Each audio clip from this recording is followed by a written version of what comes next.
السلام علیکم. ڈاکٹر دانش جواب چاہیے کے ساتھ حاضر ہے. آج ہمارا ایکسکلوسیو پروگرام ہے اور بڑے مایہ ناز بڑے دبنگ آپ کے ہمارے ساتھ آج وکیل ہیں جو کہ پروسیکیوٹر جنرل ریب بھی رہ چکے ہیں، اس کے علاوہ اٹارنی جنرل آف پاکستان بھی رہ چکے ہیں، سیکرٹری قانون بھی رہ چکے ہیں، جناب عرفان قادر صاحب. جی عرفان قادر صاحب، میری آواز آ رہی ہے آپ کو؟ جی ڈاکٹر صاحب، مجھے آپ کی آواز بڑی کلیئر آ رہی ہے. جی چلیں سر، پہلا میں سوال آپ سے کرنا چاہتا ہوں سر. جی بڑی مہربانی. آپ سے پہلا میرا جو سوال ہے سر وہ یہ ہے کہ ابھی حالیہ جو صدر صاحب حلف لینے کے حوالے سے اور پھر گورنر صاحب نے حلف لینے کے حوالے سے جو بھی کچھ ہے ایکٹ کیا، اور اس کے بعد پھر ہم نے دیکھا کہ جناب وزیر اعظم نے ایڈوائز بھیجی اور پھر دوبارہ بھیجی، جس کو صدر صاحب نے مسترد کر دیا اور انہوں نے حکم جاری کیا کہ گورنر صاحب رہیں گے، اور پھر اس کے اوپر فیڈرل گورنمنٹ نے جو ہے وہ ایکشن لیا اور گورنر کو برطرف کر دیا. گورنر صاحب ابھی بھی کہتے ہیں میں گورنر ہوں. کیا کہیں گے اس کے اوپر سر آپ؟ ڈاکٹر صاحب، یہ آپ نے مجھے کوئی 6-7 سوال اکٹھے کیے ہیں. تو پہلا سوال آپ کا یہ تھا کہ وہ ذرا آپ اگر اسٹیپ وائز کریں تو میرے لیے آسانی ہوگی، ذرا ریپیٹ کر دیں. پہلا سوال کیا آپ کا؟ بس سر میں نے یہ پوچھنا ہے، میں نے سر آپ سے یہ پوچھنا ہے کہ وزیر اعظم نے جو ایڈوائز بھیجی تھی گورنرشپ کو فارغ کرنے کے لیے، صدر نے اس کو مسترد کر دیا اور پھر وزیر اعظم نے یعنی کیبنٹ نے گورنر کو برطرف کر دیا. تو کون سا ایکٹ صحیح ہے، جو صدر کا تھا یا وزیر اعظم کا تھا؟ میں سمجھ گیا، کیونکہ آپ نے جب کہا نا وزیر اعظم نے ایڈوائس بھیجی ہے صدر کو، تو جو پچھلے وزیر اعظم تھے انہوں نے بھی صدر کو ایک ایڈوائس بھیجی تھی جس سے کہ انہوں نے اسمبلیاں جو ہیں وہ تحلیل کر دی تھیں. تو یہ چونکہ کنفیوژن تھا تو میں نے اسی لیے آپ سے وضاحت چاہیے. اب آپ نے چونکہ وضاحت کر دی ہے اور بتا دیا ہے کہ صدر پاکستان کو جب وزیر اعظم کی طرف سے ایڈوائس چلی جائے کہ گورنر کو تبدیل کرنا ہے، تو صدر پاکستان کے لیے کوئی رستہ نہیں ہے ماں سوائے اس کے کہ وہ ان کی جو مشورہ ہے اس پہ منوان عمل کریں. کیونکہ آئین کا جو آرٹیکل 101 ہے وہ کہتا ہے کہ وزیر اعظم کے مشورے سے گورنر جو ہے اپوائنٹ ہوں گے، اور سب کلاس 3 میں کہا گیا ہے کہ صدر جو ہیں ان کے پلیجر پر گورنر جو ہے وہ تعینات رہیں گے. تو لہٰذا شق 1 اور شق 3 کو اگر ملا کے پڑھیں تو صدر اپنا پلیجر جو ہے اس وقت استعمال کرتے ہیں جب وزیر اعظم کا مشورہ آ جاتا ہے. اور یہ پچھلے 50 سال سے، اب یہ 73 کا آئین جو ہے یہ دیکھیں آپ، یہ آیا تھا 73 آبویسلی، اب 49 ایئرز ہو گئے، یعنی 50 سال ہونے کو ہیں اس کو. کبھی بھی نہیں ہوا کہ گورنر کی اپوائنٹمنٹ کی نسبت سے اگر ایڈوائس گئی ہو وزیر اعظم کی تو صدر نے اس پہ رکاوٹ ڈالی ہو. اس میں ایک یہ بھی خیال کیا جا رہا تھا کہ صدر جو ہیں وہ اس کو مؤخر کر سکتے ہیں کچھ دن، لیکن وہ جو ایڈوائس آرٹیکل 48(1) 48(2) کی ایڈوائس ہے وہ میں بارہا بہت سے پروگرامز میں کہہ چکا ہوں کہ وہ جو ایگزیکٹو فنکشنز ہیں ان کے بارے میں ہے، اور جو کانسٹیٹیوشنل اپوائنٹمنٹس کی ایڈوائس ہے وہ ڈفرینٹلی کانسٹیٹیوشن اس سے ڈیل کرتا ہے. فار ایگزامپل آرٹیکل 100 جو ہے اس میں صدر Pakistan attorney general of Pakistan کو اپوائنٹ کریں گے، لیکن وہاں ایڈوائس کا ذکر ہے ہی نہیں. تو وہاں پہ شاید آپ کہہ سکتے ہیں کہ 48(1) لگے گا کہ نہیں لگے گا، وہ ایک ڈیبیٹیبل چیز ہے. لیکن یہاں پر تو کوئی شک ہی نہیں رہ جاتا، جبکہ انہوں نے صاف طور پہ کہہ دیا ہے کہ صدر پاکستان جو ہے وہ پابند ہے ان کے مشورے کے مطابق وہ عمل کریں گے. تو یہ جو ایڈوائس صدر نے جو نہیں مانی وزیر اعظم کی، صدر نے ایک غیر آئینی کام کیا ہے. جی اچھا سر، یہ جو فیڈرل گورنمنٹ نے برطرف کر دیا گورنر کو، اور گورنر کو تو ویسے بھی آرڈر تھا، عدلیہ نے بھی کہا تھا کہ جی آپ جو ہیں وہ حلف لیں، لیکن انہوں نے پاسداری نہیں کی. تو فیڈرل گورنمنٹ نے مختصر سے اس میں بتائیے کہ فیڈرل گورنمنٹ نے پھر گورنر کو برطرف کر دیا، تو یہ اس کا استحقاق ہے سر؟ بالکل ہے اس کا استحقاق، کیونکہ یہ جیسے میں نے جس شق کا ذکر کیا آئین کی، اس میں یہ صاف طور پہ لکھا ہوا ہے، اور وہ اپنی مرضی کا گورنر جو ہے وہ لگا سکتی ہے جو بھی حکومت ہے. تو انہوں نے بالکل ٹھیک کیا، اس پہ کوئی یعنی غلط چیز نہیں تھی، بلکہ عین آئین کے مطابق تھی. اچھا سر، میں اب آتا ہوں، ایک بہت ہی امپورٹنٹ کیس ہے، اس میں آپ کی رائے لینا چاہ رہا ہوں، اور وہ یہ ہے کہ سر 63A کی تشریح اور اس پہ تایات نااہلی کی ڈیمانڈ کی جا رہی ہے. اب میں ایز اے طالب علم آپ کے سامنے یہ بات رکھتا ہوں، تو آپ سے ایڈوائس چاہوں گا سر کہ 63 کو اگر آپ 63(2) اور 3 سے ملا کے پڑھیں تو پھر تو اس میں پروسیجر بھی پتہ ہے، طریقہ کار بھی پتہ ہے، کون ڈی سیٹ کرے گا وہ بھی پتہ ہے، کس طرح سے ہوگی وہ بھی پتہ ہے. تو پھر یہ 63A کی کون سی تشریح کی جا رہی ہے جس میں تاحیات نااہلی کو جوڑا جا رہا ہے؟ حالانکہ اس کے اوپر مجھے سپریم کورٹ کے 3 ریمارکس بڑے امپورٹنٹ ہیں جو میں آپ کے سامنے رکھ دیتا ہوں. چیف جسٹس صاحب جو موجودہ ہیں، ایک تو انہوں نے کہا ہے کہ کانسٹیٹیوشن میں سپریم کورٹ ایک نقطے کا بھی اضافہ نہیں کر سکتا. دوسرا انہوں نے کہا ہے کہ اگر کوئی گیپ ہے بھی تو یہ فیصلہ پارلیمنٹ کرے گی. اور تیسرا انہوں نے اسٹیٹمنٹ دیا ہے کہ 62 تاحیات نااہلی بہت سخت سزا ہے. تو پھر کس بات کا اتنا آرگومنٹس ہو رہا ہے سر، جب سب چیز طے ہے؟ تو یہ آپ صحیح کہہ رہے ہیں کہ آرٹیکل 63A جو ہے اس میں تو کوئی ابہام نہیں ہے، وہ تو بالکل کلیئر ہے، اور وہ صاف طور پہ اس میں لکھ دیا گیا ہے کوئی بھی شخص اگر اپنی پارٹی چھوڑتا ہے یا پارٹی سے استعفیٰ دیتا ہے یا کوئی دوسری پارٹی جوائن کر لیتا ہے یا اپنی پارٹی کے ہیڈ کے ڈائریکشنز کے خلاف ووٹ دیتا ہے تو پھر وہ ڈیفیکشن کا مرتکب ہوگا، اور پارٹی کا جو ہیڈ ہے وہ اس کے خلاف ڈیفیکشن کا ریفرنس جو ہے وہ الیکشن کمیشن کو بھیج دے گا، اور الیکشن کمیشن اس پہ فیصلہ کرے گی، اور اس کے فیصلے کے 1 ماہ کے اندر اس کی اپیل جو سپریم کورٹ میں جائے گی.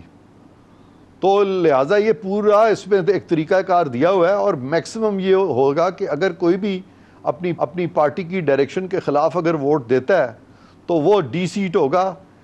اس میں کوئی ابہام نہیں ہے، اس میں کوئی تشریح کی ضرورت نہیں ہے. اور صدر پاکستان نے جو ریفرنس سپریم کورٹ میں بھیجا ہے اوپینین کے لیے انڈر آرٹیکل 186، اس میں وہ سپریم کورٹ کا اوپینین مانگ رہے ہیں. صدر جب سپریم کورٹ کا اوپینین مانگتے ہیں اور سپریم کورٹ اپنا اوپینین دیتی ہے تو وہ اوپینین کو بائنڈنگ نہیں ہوتا صدر پہ.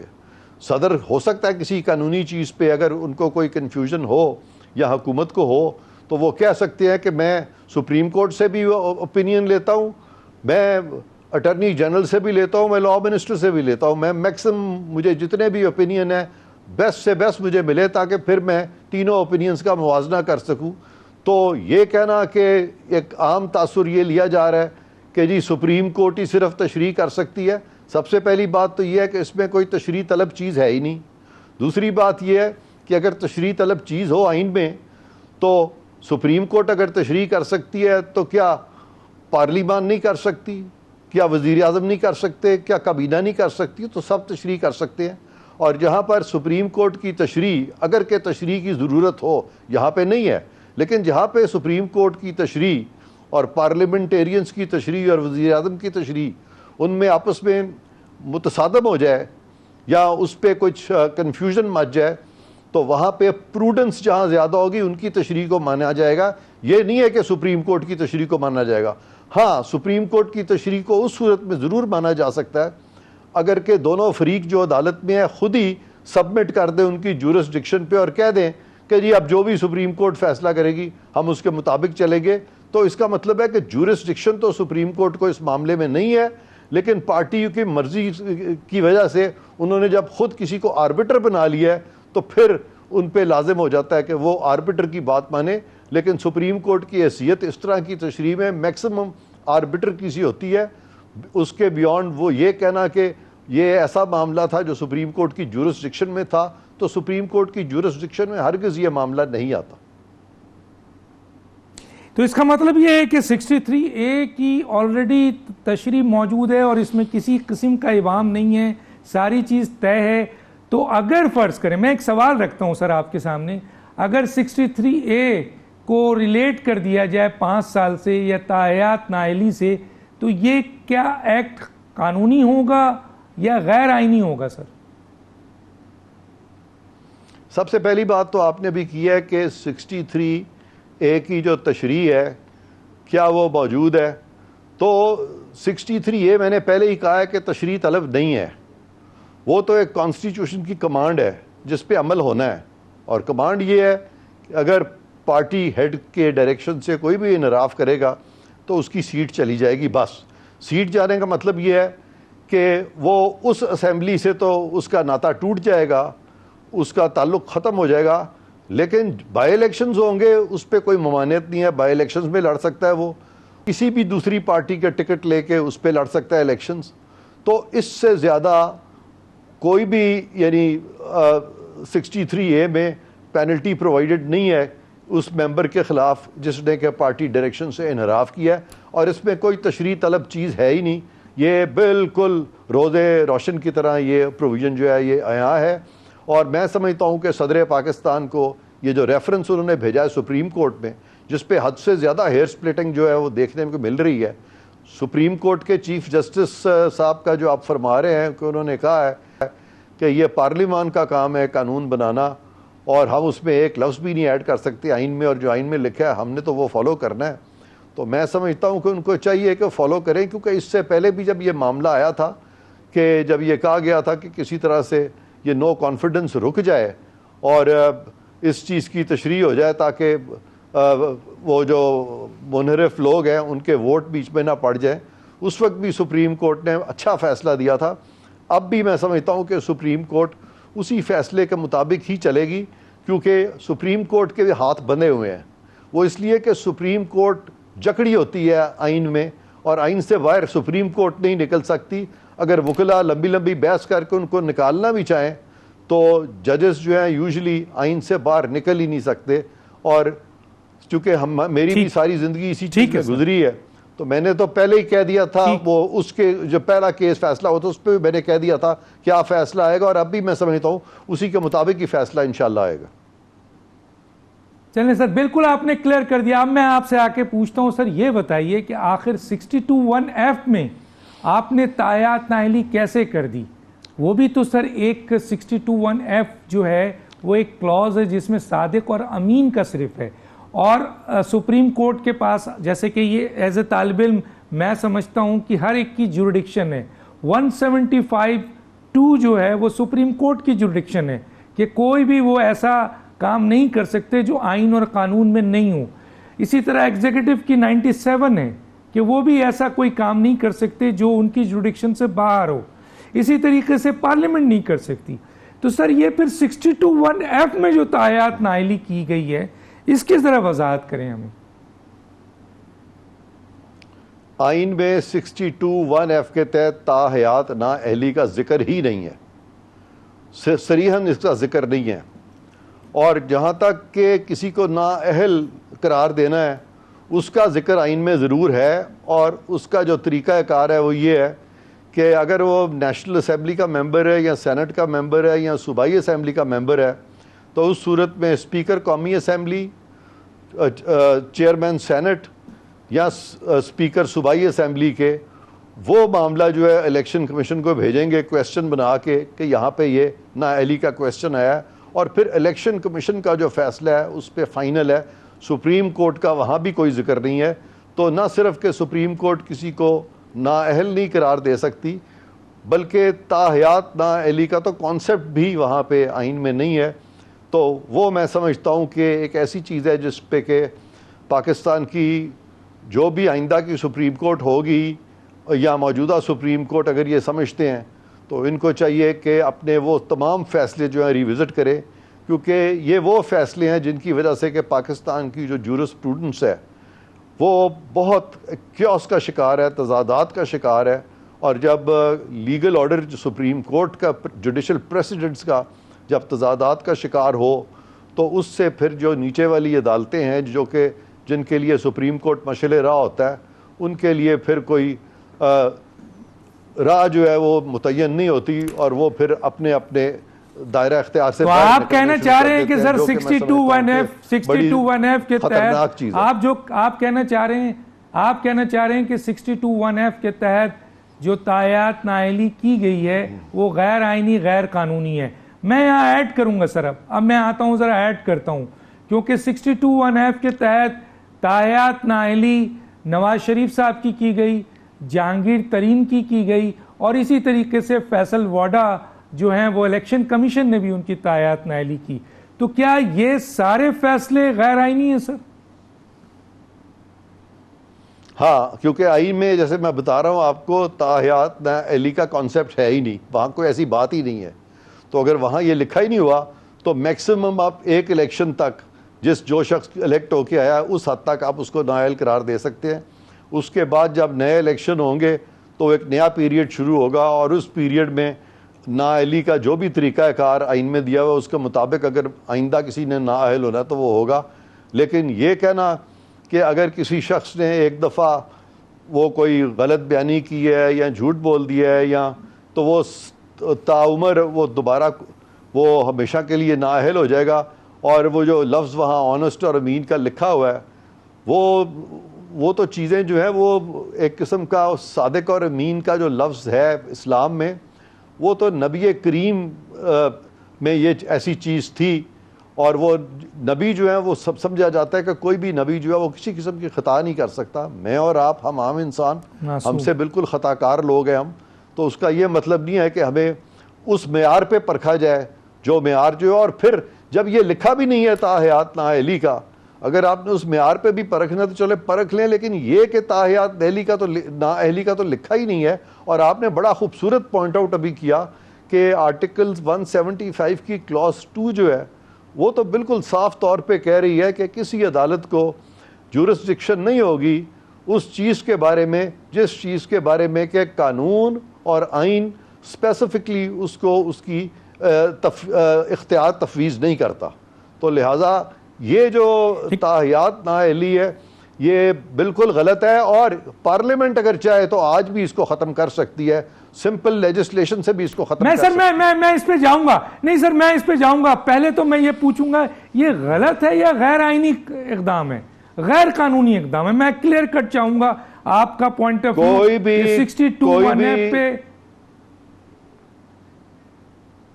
جی سر. ڈاکٹر صاحب کوئی بھی غیر آئینی اور غیر قانونی اقدام جو وہ غلط ہوتا ہے اس کو آپ صحیح نہیں کہہ سکتے، بالکل غلط ہے. تو ٹھیک ہے، اس کا مطلب یہ ہے کہ نواز شریف صاحب کو جو تاحیات نائل کیا گیا، جہانگیر ترین کو جو تاحیات نائل کیا گیا، فیصل واڈا کو جو تاحیات نائل کیا گیا، وہ غیر آئینی اور غیر قانونی. صحیح ہے سر؟ میں آگے چلوں اس کے بعد؟ بالکل. میں یہ بارہا کہہ چکا ہوں، اور میں پھر آپ کے پروگرام کی وساطت سے یہ کہتا ہوں کہ یہ فیصلے تمام جو ہیں آئین سے مطابقت نہیں رکھتے. ٹھیک. تو اب میں آتا ہوں سر، یہ بتائیے کہ تاحیات نااہلی کو ختم کس طرح سے کیا جا سکتا ہے؟ کون کون سا ایسا طریقہ کار ہے جس کی بنیاد پر کسی بھی شخص کی تاحیات نااہلی کو ختم کیا جا سکتا ہے؟ ایک طریقہ تو یہ ہو سکتا ہے کہ حکومت کے جو نمائندگان ہیں وہ سپریم کورٹ کو کسی کیس میں خود ہی کہہ دیں کہ جی جناب کا یہ فیصلہ جو ہے یہ آئین کے مطابق نہیں ہے، اور حکومت اس کو ماننے سے قاصر ہے.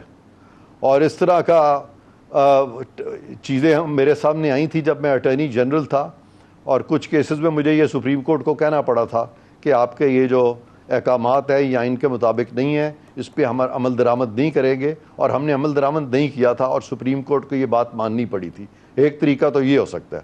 دوسرا طریقہ یہ ہو سکتا ہے کہ آپ ایک قانون لے آئیں، سمپل میجورٹی کے ساتھ ایکٹ لے آئیں، اور اس میں آپ لکھ دیں کہ یہ جو فیصلے آئے ہیں یہ چونکہ آئین سے ہٹ کے ہیں، آئین میں ایسی چیز نہیں لکھی، لہٰذا یہ فیصلے جو ہیں پارلیمنٹ جو ہے اس کو نل اینڈ وائڈ ڈکلیئر کرتی ہے.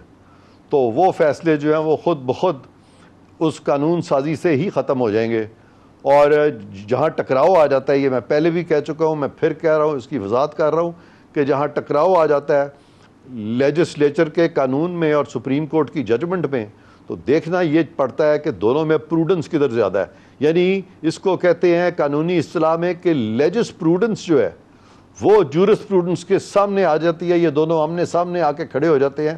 اور دنیا کی جمہوریتوں میں ایسا ہوتا ہے, اور جب بھی ایسا ہوتا ہے جدھر بھی پروڈنس زیادہ ہوتی ہے اس کی مانی جاتی ہے. یہ نہیں ہے کہ ایک ادارہ جو ہے وہ دوسرے سے سپیریئر ہو گیا اور وہ دوسرے کے جورسڈکشن پہ چڑھ دوڑے. ہاں, اگر ایک ادارے سے غلطی ہوئی ہے تو دوسرا اس کو درست کر سکتا ہے, بشرطے کہ دوسرے کی بات میں زیادہ منطق ہو. تو سر آپ نے 2 طریقے بتائے ہیں, 2 کا میں آپ سے اور ریکویسٹ کروں گا, پوچھنا چاہوں گا ایز اے طالب علم کی حیثیت سے. سر ایک آرڈیننس ہے, صدارتی آرڈیننس سے بھی کیا اس کو ختم کیا جا سکتا ہے؟ ایک تو یہ سوال ہے میرا. اور دوسرا سر, ماضی میں نے دیکھا کہ ایک ایگزیکٹو آرڈر سے ایک ایسے ہی سپریم کورٹ کا فیصلہ ختم کیا گیا, اور وہ تھا جسٹس افتخار کا.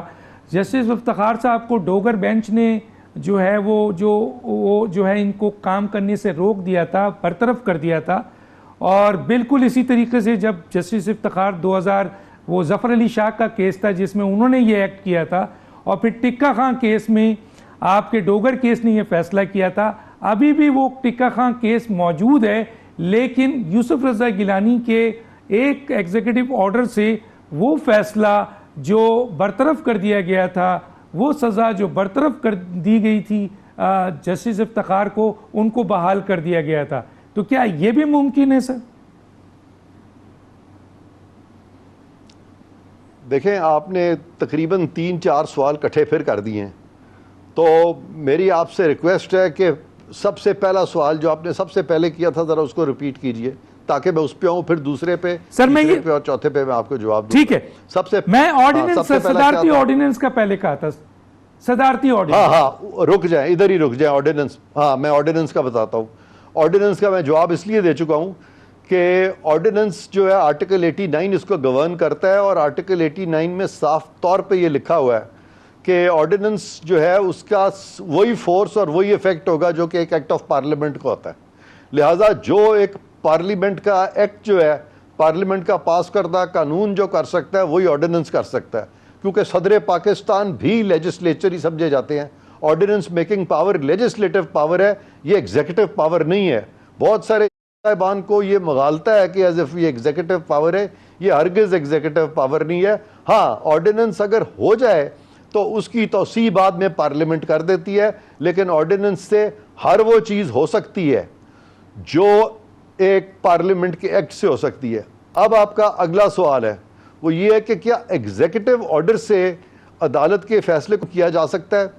ہرگز نہیں ختم کیا جا سکتا. اور اسی لیے میں کہتا ہوں کہ ایگزیکٹو آرڈر سے جب وہ والا ڈوگر صاحب کا جو فیصلہ تھا اس کو جب ختم کیا گیا تھا تو وہ بالکل خلاف, یعنی جو ایک روش ہے عدالتوں کے فیصلوں کے بارے میں, اس روش سے ہٹ کے ایک فیصلہ کیا گیا تھا جو کہ بالکل غلط تھا. ایگزیکٹو آرڈر سے عدالتی فیصلے ختم نہیں ہوا کرتے, لیکن افتخار چودھری صاحب کی بحالی چونکہ ایک ایگزیکٹو آرڈر سے ہوئی تھی, اور اس وقت ایک فیصلہ سپریم کورٹ کا سٹینڈ کرتا تھا, اور وہ فیصلہ جو تھا وہ اسی پہ اس کی بنیاد بھی افتخار چودھری صاحب کا اپنا ایک فیصلہ تھا ظفر علی شاہ کیس میں, جس میں کہا گیا تھا کہ جو جج صاحبان پی سی او کے اوتھ نہیں اٹھائیں گے وہ جج نہیں رہیں گے.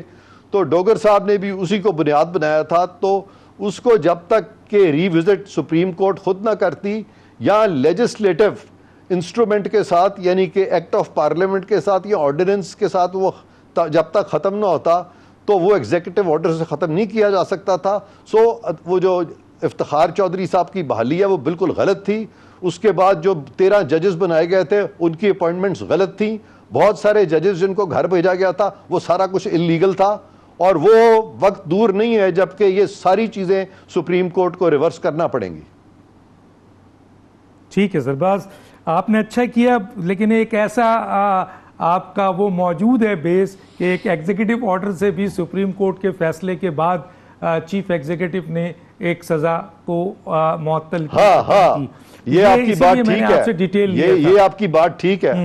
اگر تھوڑی دیر کے لیے ڈاکٹر صاحب, اگر تھوڑی دیر کے لیے آپ یہ تصور کر لیں کہ ایگزیکٹو آرڈر کے ذریعے سپریم کورٹ کے آرڈروں کو ختم کیا جا سکتا ہے, تو پھر یہ جو آزاد عدلیہ ہے اس نے اپنے بحالی کے وقت یہی کیا تھا کہ ایگزیکٹو آرڈر کا فائدہ اٹھاتے ہوئے سپریم کورٹ کے آرڈر کو ختم کر لیا, اور پھر خود یہ ججز اپنے ہی کاز میں جج بن گئے, اور پی سی او ججز نے, یہ سارے اکثر پی سی او ججز تھے, انہوں نے نان پی سی او ججز کو, زیادہ تر ان ججز کو نکالا جنہوں نے کانسٹیٹیوشن کے نیچے اوتھ اٹھایا ہوا تھا. تو یہ ایک بہت ہی, میں سمجھتا ہوں کہ ایک پاکستان کی عدلیہ کا سیاہ ترین فیصلہ بھی تھا اور دور بھی تھا. ٹھیک ہے سر, بہت شکریہ. ایک چھوٹا سا بریک, ناظرین پھر واپس آتے ہیں.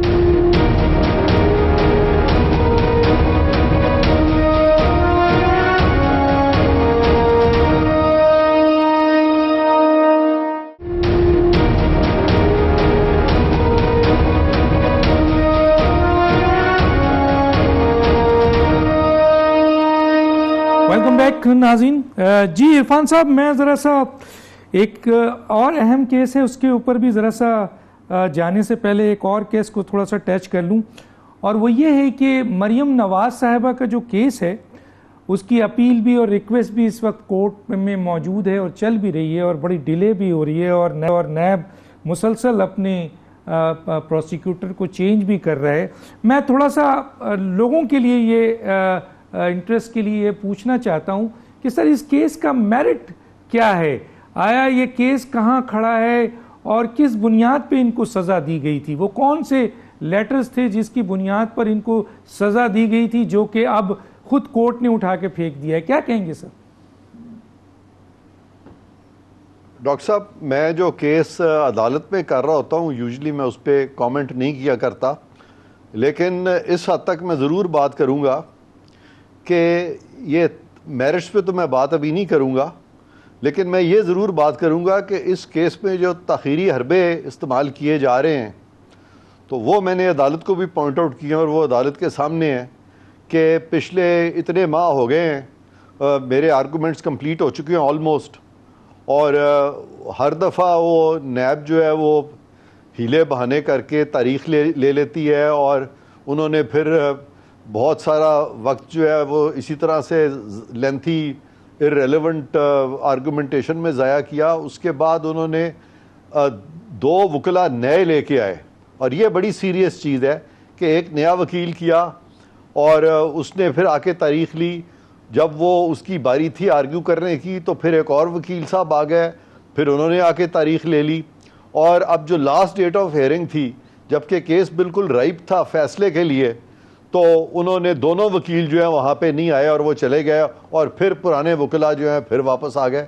تو یہ میں سمجھتا ہوں کہ ایک ایسی چیز ہے جس کا کہ عدالتوں کو سختی سے نوٹس لینا چاہیے, کیونکہ ایک بہت سینگ ہے قانون میں کہ جسٹس ڈیلیڈ از جسٹس ڈینائیڈ, اور یہاں پہ اگر آپ اس طرح کے ایک ایسے لیڈر کی جو کہ نیشنل لیول کی پارٹی ہے, جو کہ ایک national leadership, one of the top national leaders یہ لوگ ہیں, ان پہ اگر کیسز جو ہیں اس طرح لنگر آن کرتے جائیں گے اور دوسری پارٹی جو ہے ہیلے بہانے کر کے آرگیو نہ کرے اور کورٹ جو ہے پھر وہ فیصلہ بھی بر وقت نہ کر سکے, تو اس سے میں سمجھتا ہوں کہ اگر وہ ان لوگوں کو جو کہ پاکستان کی ایلیٹ ہیں اگر ان کو انصاف نہیں ملتا تو ایک غریب آدمی کو آپ سوچیں کہ اس عدالتی نظام میں کتنی مشکلات کا سامنا کرنا پڑتا ہوگا. تو یہ ایک لمحہ فکریہ ہے, یہ پاکستان کی عدلیہ کے لیے بھی لمحہ فکریہ اور پاکستان کی پارلیمنٹ کے لیے بھی لمحہ فکریہ ہے. اور ایک ضروری چیز جو میں یہاں کہنا چاہوں گا وہ یہ کہنا چاہوں گا کہ بہت سے ہمارے جو ادارے ہیں, جو قوانین ہیں, وہاں پہ جو احتساب کیا جا رہا ہے وہ لوگ احتساب ان لوگوں کا کر رہے ہیں جو کہ ان الیکٹڈ لوگ ہیں, وہ الیکٹڈ لوگوں کا احتساب کر رہے ہیں, جبکہ جو ان الیکٹڈ لوگ ہیں ان کے اپنے ادارے بنے ہوئے ہیں جو اپنا خود احتسابی کرتے ہیں, لیکن جو الیکٹڈ لوگ ہیں وہ اپنا احتساب ان الیکٹڈ سے کراتے ہیں. تو میں سمجھتا ہوں کہ اس پہ بھی قانون سازی ہونی چاہیے کہ الیکٹڈ لوگ جو ہیں وہ بھی اپنی خود احتسابی کریں, نہ کہ وہ اپنے احتساب کے لیے ان لوگوں کے پاس جائیں جو کہ الیکٹڈ ہی نہیں ہیں.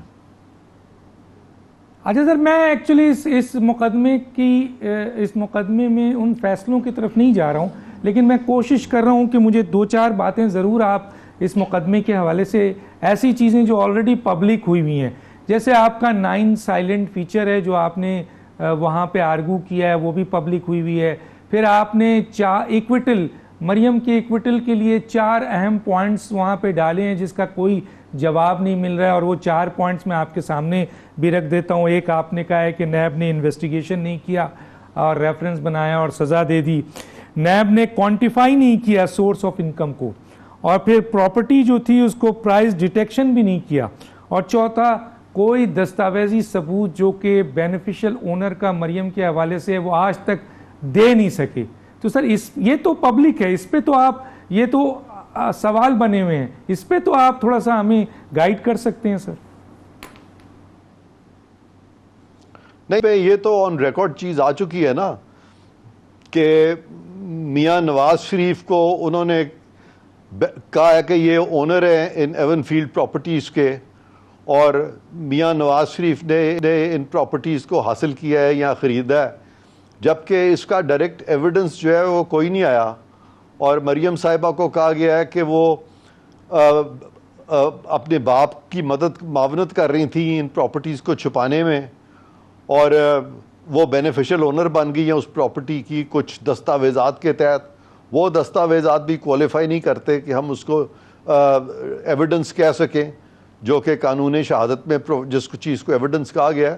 تو یہ اس طرح کے بہت سے سکم ہیں اس میں, اور اگر ہم انہی سکم کو دیکھیں تو میں سمجھتا ہوں کہ یہ جو دوسری بات آپ نے کی ہے کہ سپریم کورٹ کا جو فیصلہ ہے پاناما لیکس میں, وہ فیصلہ اس میں تو بہت ساری اللیگیلٹیز ہیں, وائلیشنز ہیں کانسٹیٹیوشن کی, لیکن میں نے اس کو عدالت کو کہا ہے کہ اگر میں ان چیزوں میں نہ بھی جاؤں, کیونکہ میری ہمیشہ کوشش ہوتی ہے کہ ہم اپنی عدالتوں کو بچائیں. اگر ان سے کوئی غلطی بھی ہوئی ہے تو اگر اس غلطی کو بغیر اجاگر کیے ہوئے ہم اپنے کلائنٹ کو ریلیف لے کے دے سکتے ہیں, تو پھر ہم کوشش یہی کرتے ہیں کہ اس غلطی کو تھوڑی دیر کے لیے لوگوں تک نہ لایا جائے, کیونکہ ہم نہیں چاہتے کہ ہمارے اداروں کی جو ساکھ ہے وہ کسی طرح سے مجروح ہو.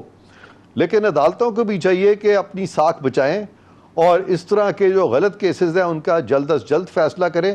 اس سے زیادہ میں اس پہ مزید کچھ نہیں کہوں گا, کیونکہ یہ کیس, جیسے میں نے آپ کو کہا کہ میں چونکہ خود یہ کیس کر رہا ہوں, تو جو کیس میں کر رہا ہوتا ہوں اس پہ میں یوزلی کامنٹ نہیں کرتا. لیکن اب آپ نے چونکہ سوال کر لیا تھا, مجھے ایک قسم کا آپ نے مجھے پھنسا لیا, تو میں اس سے زیادہ بات نہیں کروں گا. چلے سر, میں آگے نکل جاتا ہوں, حالانکہ مجھے آپ کو چھوڑنے کا دل نہیں چاہ رہا اس کیس کے اوپر. میں چاہ رہا تھا سارے قانونی نکات جو میں نے ویلاگز پہ کیے ہیں وہ سارا میں اٹھاؤں. اب میں آتا ہوں, چلے اس کیس کو تو آپ نہیں کر رہے ہیں ڈاکٹر صاحب, اب میں آتا ہوں سر, یہ بتائیے ایک سیکنڈ, جی سر, اس کا ڈاکٹر صاحب ایک سیکنڈ, ڈاکٹر صاحب اس کیس کا جب فیصلہ ہو جائے گا نا انشاءاللہ, تو آپ میرے ساتھ بے شک 20 پروگرام کیجئے گا, پھر میں آؤں گا. ٹھیک ہے سر, اس میں ایز اے طالب علم ہم نے بھی اپنا رول ادا کیا ہے, ان پوائنٹس کو, ان لیگل چیزوں کو ویلاگ کے ذریعے لایا ہے, تو ظاہر ہے آپ ہمیں بھی شاباشی دیں گے سر. نہیں, میں بہت امپریسڈ ہوں, کیونکہ میرا تو یہ خیال تھا کہ یہ ہمارا پروگرام جو ہے کوئی چھوٹا پروگرام ہوگا, تھوڑی دیر کا ہوگا. آپ نے تو اتنے یعنی ریلیونٹ اور اتنی اچھے سوال کیے ہیں, اور آپ ویل پریپیئرڈ ہیں اس کیس کے لیے, کہ شاید میں اتنا ویل پریپیئرڈ نہیں ہوں جتنے آپ ویل پریپیئرڈ ہیں, جس طرح سے کہ آپ نے مجھے سوالات کیے ہیں آج. شرمندہ کر رہے ہیں سر. میں اب آتا ہوں ایک اور سوال پہ سر, اور اس سوال پہ تو ڈیفینیٹلی سر آپ کیونکہ وکیل نہیں ہے تو آپ کو بتانا پڑے گا. سر آئین کا آرٹیکل 13 اور نیب آرڈیننس جو ہے وہ اس کا 9 کا 5 یہ کہتا ہے کہ کسی بھی سیم کیس پہ نہ 3 ٹرائل ہو سکتا ہے, نہ 3 ریفرنس بن سکتے ہیں, نہ 3 سزا ہو سکتی ہے. تو پھر سر یہ فلیگ شپ, العزیزیہ اور ایون فیلڈ, یہ بھی تو سر ایک ہی جیسے کیسز ہیں, یہ 3 کیسے بن گئے؟ کیونکہ میں آرٹیکل 13 پڑھ دوں سر, وہ لکھا ہوا ہے no person shall be prosecuted or punished for the same offense more than once. ذرا اس پہ بتائیں سر. ڈاکٹر صاحب اس پہ میں بات اس لیے آپ کے ساتھ کروں گا کہ یہ شروع سے جب پاناما کیس کا فیصلہ آیا تو میں بہت سے پروگرامز میں یہ بات کر چکا ہوں. چونکہ میں آلریڈی کر چکا ہوں, یہ بات میری آن ریکارڈ آ چکی ہے, تو یہ میں بالکل آپ سے شیئر کروں گا. اور خاص طور پہ یہ چونکہ آئین کی بات ہے اور ہمارے لوگوں کو, عوام کو اویئرنیس ہونی چاہیے, ان کو آئین کا پتہ ہونا چاہیے, خاص طور پہ ان لوگوں کو جن کے خلاف asset beyond known source of income کے کیسز بنتے ہیں. نیب میں جتنا عرصہ میں نے گزارا ایز پروسیکیوٹر جنرل اور اس سے پہلے کی جتنی بھی مجھے نظیروں کا پتہ ہے یا پریسیڈنٹس کا پتہ ہے, تو ہمیشہ کسی بھی شخص کے خلاف ایسٹ بیونڈ نون سورس کا ایک کیس بنتا تھا, خواہ اس کا ایک ایسٹ ہو, 2 ایسٹ ہو, 3 ہو, 4 ہو, 20 ہو, 30 ہو, 50 ہو. یہ نہیں ہوتا تھا کہ اگر 40 ایسٹس ہیں تو 40 کیس آپ بنا دیں, کیونکہ یہ افینس ایک ہے. ایک افینس میں آپ ایک سے زیادہ ٹرائل نہیں کر سکتے, ایک سے زیادہ پنشمنٹ نہیں کر سکتے, ایک سے زیادہ ایکوٹل نہیں کر سکتے. تو یہ مسلمہ اصول ہے قانون کا اور کانسٹیٹیوشن کا. جیسے آپ نے حوالہ دیا, آرٹیکل جو ہے وہ 13 وہ کہتا ہے no one is to be punished or prosecuted for the same offense more than once. تو یہاں پہ تو پروسیکیوشنز بھی کتنی ہو گئی ہیں اور ٹرائل بھی کتنے ہو گئے ہیں. اور اب رہی 9(5) کی بات, تو 9(5) میں اگر آپ دیکھیں تو اس میں صاف طور پہ لکھا ہوا ہے کہ کوئی بھی شخص جس کے پاس کے اثاثہ جات, وہ پلورل میں ہے, اثاثہ جات جو ہیں اس کی نون سورسز سے زیادہ اگر وہ اثاثہ جات بنائے گا تو وہ مرتکب ہوگا افینس آف کرپشن کا, جس کا ذکر کہ شک 5 میں کیا گیا ہے سیکشن 9 کی. تو وہاں پہ بھی پلورل میں ایسٹس کا ذکر ہے. تو جتنے بھی ایسٹس ہوں گے ایک کیس بنے گا. اس طرح سے کیسز نہیں بنا کرتے کہ 3 کیس جس طرح انہوں نے بنا دیے ہیں. ویسے آپ نے مریم کے کیس میں نواز شریف صاحب کے کیس کو شامل کرنے کے لیے یا اس کو ریویو کرنے کے لیے ریکویسٹ بھی کی تھی, جو مجھے پتا, میں اس کے اوپر فردر آپ سے بات نہیں کرنا چاہتا. تو سر میں آپ سے پھر یہ سوال کرتا ہوں کہ فلیگ شپ میں تو ان کو بری کر دیا گیا تھا, باقی 2 میں سزا دی ہے, تو جب ایک کیس میں بری کر دیا تو پھر دوسرے اور تیسرے میں سزا کیسے دی گئی سر؟ دیکھیں, ایک کیس میں بری ہو گئے اور ایک کیس میں جو سینٹنس جو ہے وہ سسپینڈ ہو گئی ہے. بلکہ اس وقت تو 2 کیسز میں سسپینڈ ہوئی ہے, ایک میں بری ہو گئے ہیں. جی سر. تو اب آپ کیا پوچھنا کیا چاہ رہے ہیں؟ میں تو کہہ رہا ہوں میں نے اس پہ مزید بات نہیں کرنی نا جی, میں نے تو جتنا کہنا تھا کہہ دیا. نہیں چلے میں ایک اور سوال رکھنا چاہتا ہوں. میں یہ بھی پوچھنا چاہتا ہوں سر کہ جیورسپروڈنس کے حوالے سے ایز اے طالب علم میں سمجھتا ہوں کہ کسی فیصلے میں اگر شک کی بنیاد آ جائے تو پھر اس کا فائدہ ڈیفنس کو جاتا ہے, پروسیکیوشن کو نہیں جاتا. تو سر یہاں پر آپ کے جسٹس ثاقب نثار صاحب کی آڈیو, جناب رانا شمیم صاحب کی آڈیو, امجد آپ کے جو جج ہیں آپ کے ارشد ملک صاحب, ان کی ویڈیو, تو یہ سارے شکوک پیدا کر رہے ہیں.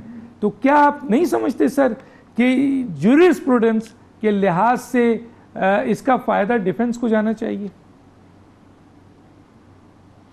ڈاکٹر صاحب, ہم کسی آئیڈیل سوسائٹی میں نہیں رہ رہے اور ہماری عدالتوں سے بھی بہت سی ایررز یا غلطیاں ہوئی ہیں, تو میں ان کو زیادہ ہائی لائٹ اس وقت نہیں کرنا چاہتا.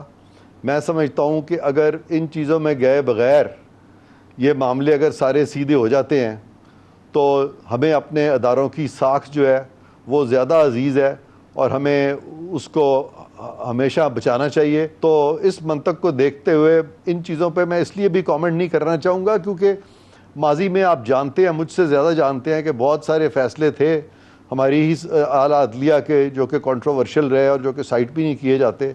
تو اس کو دہرانے کی اس لیے بھی ضرورت نہیں ہے کہ آج یہی عدالتیں جو ہیں ان فیصلوں کو کوئی بھی وکیل اگر بطور نظیر کے پیش کرتا ہے تو نہیں سنتی. اس کا مطلب ہے کہ ہماری عدالتیں جو ہیں بائی اینڈ لارج ان کی کوشش آج بھی یہی ہے کہ وہ درست سمت میں کام کریں, اور مجھے امید ہے کہ آنے والے دنوں میں بھی وہ درست سمت میں کام کریں گی. یہ میں سمجھتا ہوں کہ یہ پارلیمنٹ کو یہ معاملے اٹھانے چاہیے, اس پہ قانون سازی کر کے اقدامات کرنے چاہیے. یہ کہ بغیر قانون سازی کیے اس طرح کے اقدامات کرنے تو وہ تو پھر ملک میں کیوس مچ جائے گا. میں نہیں چاہتا کہ لوگ قانون کو اپنے ہاتھ میں لینا شروع کر دیں.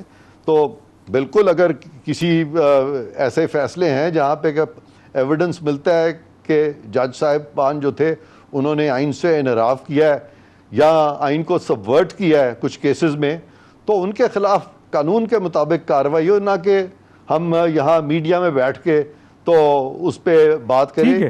یہ تو حکومت وقت کا کام ہے، یہ عدلیہ کا کام ہے، یہ پارلیمنٹ کا کام ہے. ٹھیک ہے، لیکن سر میں یہاں پہ یہ کہتا ہوا جاؤں گا، آپ سے نہیں بولوں گا، لیکن یہ ضرور کہتا ہوا جاؤں گا کہ آپ کی ہر کسی غلطی سے صرف میاں نواز شریف صاحب کی جو ہے وہ سزا نہیں ہوئی، بلکہ اس کا اثر پوری کے پورے پاکستان پہ آیا. ایک حکومت چل رہی تھی. میں کوئی میاں نواز شریف کا ترجمان نہیں ہوں، لیکن میں ذوالفقار علی بھٹو کی بھی بات کروں گا کہ ایک غلطی سے اس ذوالفقار علی بھٹو کو پھانسی ہو گئی اور اس کے بعد پاکستان کتنے مسائل سے گزرا. تو میں اس چیز کو ہائی لائٹ کرنا چاہتا ہوں کہ یہ معمولی سی غلطی نہیں ہوتی ہے، اس کا اثر صرف ایک شخص پہ نہیں پڑتا ہے، پورے نظام پہ اور پورے پاکستان پہ پڑتا ہے. ایک چھوٹا سا بریک لوں گا، پھر واپس آتا ہوں.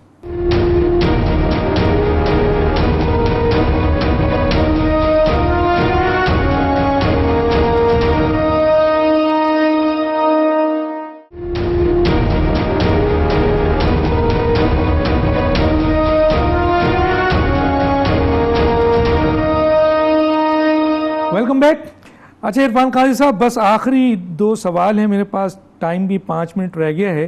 ایک سوال تو یہ ہے کہ میں آتا ہوں جس فیصلے کی آپ نے تعریف کی ہے اور وہ فیصلہ یقیناً بہت اہم تھا. 5 رکنی بینچ نے موجودہ چیف جسٹس سمیت نے جو فیصلہ دیا، ڈپٹی اسپیکر کی رولنگ کو غیر آئینی قرار دیا اور وہ سارے چیزیں ریورٹ ہوئی. تو کیا سر یہ جو غیر آئینی اقدام ہوا ہے، اب ان لوگوں کے اوپر فیڈرل گورنمنٹ آئین شکنی کا مقدمہ درج کر سکتی ہے سر فیڈرل گورنمنٹ؟ جی میں اس سوال کا جواب دیتا ہوں، لیکن اس سے پہلے آپ نے جو پرانے فیصلوں کا آپ ذکر کر رہے تھے، وہاں پہ کچھ امپریشن اس طرح کا مجھے ملا جیسے کہ میں نے آپ کو کہا ہو کہ یہ جو عدالتوں کے جو غلط فیصلے ہیں یہ کوئی چھوٹی غلطی تھی. یہ چھوٹی غلطی نہیں تھی، یہ بہت بڑی غلطی تھی. اور میں نے ہرگز یہ نہیں کہا کہ آپ اس کے محرکات میں نہ جائیں، لیکن میں نے صرف یہ کہا ہے کہ ان غلطیوں کا اگر تدارک کرنا ہے تو پھر ان کا تدارک کیجئے، نہ کہ خالی ہم یہاں بیٹھ کے تو باتیں تو کریں لیکن ہم ایکچولی کچھ نہ کریں. میں نے اس تناظر میں بات کی تھی. اب آپ نے یہ جو 5 جج صاحبان کے فیصلے کی بات کی ہے، تو یہ بالکل میں سمجھتا ہوں کہ آنیسٹلی بالکل صحیح فیصلہ ہے، اچھا فیصلہ ہے. اور یہ فیصلہ اس کے سوا کوئی رستہ بھی نہیں تھا، کیونکہ آئین میں جو لکھا ہوا ہے انہوں نے آئین کو فالو کیا ہے، اور یہی عدالتوں کا کام ہے. اور یہی آپ نے ابھی ریفر کیا ہے، چیف جسٹس جو موجود ہیں انہوں نے بھی یہی کہا ہے کہ ہم جو بھی آئین میں لکھا ہے ہم منوان اس کے مطابق ہی فیصلے دیں گے. میں نے کہا سر اس فیصلے کے بعد تو یہ بات میں سر میں یہ کہنا چاہ رہا ہوں کہ جب غیر آئین اچھا آپ نے کہا ہے کہ جن لوگوں نے وائلیشنز کی میں سمجھ گیا، اوکے میں سمجھ گیا ہوں. آپ کا مطلب ہے کہ جنہوں نے اس فیصلے کی روشنی میں اور ادروائز جس طرح کے نو کانفیڈنس ٹیبل ہو چکا تھا اور نو کانفیڈنس پہ ووٹنگ نہیں ہونے دی، اور پھر نو کانفیڈنس کے ہوتے ہوئے اسمبلیاں ڈیزالو ہو گئیں، اور پھر گورنر کی تعیناتی ہو گئی، اور پھر صدر نے نئے وزیر اعظم کے جو آئین کے مطابق جو اقدامات تھے ان سے بھی منحرف ہو گئے. تو اس کا کیا ہونا چاہیے؟ یہ تو اب یہ حکومت وقت پہ ہے کہ اگر تو وہ یہ چاہتے ہیں کہ اپنے یہ چیزیں جو ہے وہ لائیں تو اس کے لیے ڈیفینیٹلی وہ کیسز تو ان کے خلاف ہو سکتے ہیں. لیکن اب اگر سب یہ لوگ فیصلہ کر لیتے ہیں کہ نہیں ہم نے اب الیکشن کی طرف ہی جانا ہے اور اب ہم نے ایک دوسرے کو اس طرح سے کاروائی نہیں کرنی، نہیں سر میں اس کو چھوڑ دیں، میں پولیٹیکل نہیں سر، میں سر پولیٹیکل نہیں سر، میں پولیٹیکل نہیں جا رہا. میں سر صرف آپ سے آج آئینی اور قانونی بات کر رہا ہوں. مجھے تو یہ بتائیے کہ کیا جرم ہوا؟ اب اگر فیڈرل گورنمنٹ چاہے تو ان کے خلاف آئین شکنی کا مقدمہ انیشیٹ کر سکتی ہے؟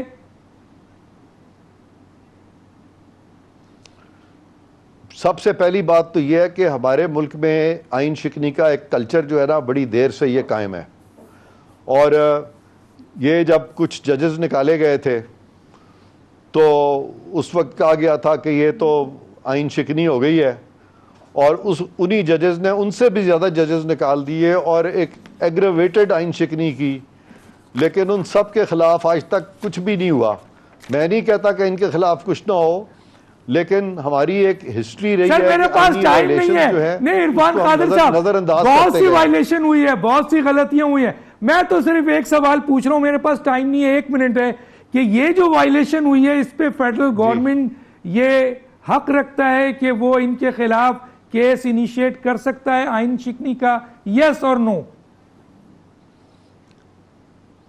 وہ حق رکھتے ہیں, بالکل رکھتے ہیں, لیکن وہ میں سمجھتا ہوں کہ اگر یہ فیصلہ کر لیتے ہیں الیکشن میں جانے کا تو ان کے پاس دن کتنے رہ جائیں گے کہ وہ سخت استعمال کریں گے. یہ سوچنے والی بات نہیں رہا, آپ نے میرے سوال کا جواب دے دیا کہ فیڈرل گورنمنٹ سپریم کورٹ کے ججمنٹ کے بعد ان حضرات کے اوپر جنہوں نے آئین کی وائلیشن کی ہے, فیڈرل گورنمنٹ سپریم کورٹ کی ججمنٹ, سپریم کورٹ کی, ڈاکٹر صاحب ایک سیکنڈ, سپریم کورٹ کی ججمنٹ تو بہت چھوٹی چیز ہے, آئین کی وائلیشن بہت بڑی چیز ہے. آئین بہت بڑا ہے, آئین سپریم کورٹ سے بہت اونچا ہے. اگر انہوں نے آئین کی وائلیشن کر دیا تو پھر سپریم کورٹ کی تو وائلیشن اتنی بڑی نہیں ہوتی. جی جی, میں نے سپریم کورٹ کی نہیں کی, میں نے کہا سپریم کورٹ نے جب فیصلہ دیا آئین کی وائلیشن ہوئی تو فیڈرل گورنمنٹ ان کے خلاف ایکشن انیشیٹ کر سکتی ہے. بہت شکریہ آپ کا عرفان قادری صاحب. ناظرین ڈاکٹر دانش کو یاد دیجیے. اللہ حافظ.